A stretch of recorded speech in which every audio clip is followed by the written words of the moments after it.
To begin, you will need to safely raise and support the vehicle. For additional assistance with that task, please follow the link provided at the end of this video.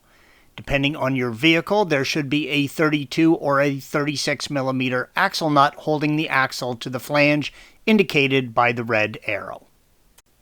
The nut is very difficult to remove. While you should be able to break it loose with a long breaker bar and a piece of pipe on the end, we ended up having to use an impact gun to get the nut off of ours. With the nut loose, you can remove both the nut and the large washer from the axle indicated by the red arrow. There are 6 8mm triple square bolts that hold the axle to the transmission or the differential flange.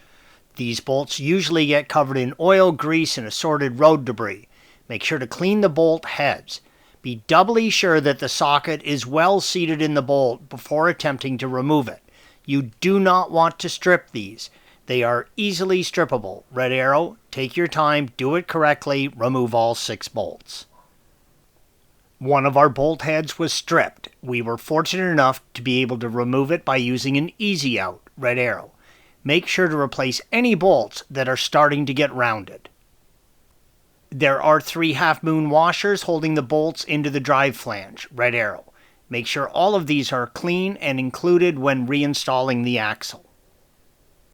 With the bolts and washers removed, the axle, red arrow, should easily come off of the flange, yellow arrow.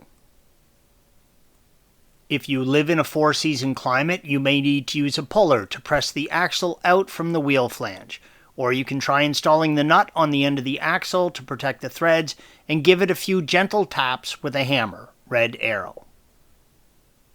With the axle free, it will slip out from the hub, red arrow. The axle is now free to be repainted, or replace the CV joints, boots, or just replace the complete axle.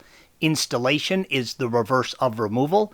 Make sure that the hardware is all clean and properly torqued. Thanks for watching. Be sure to subscribe to our channel and check out another video in this series.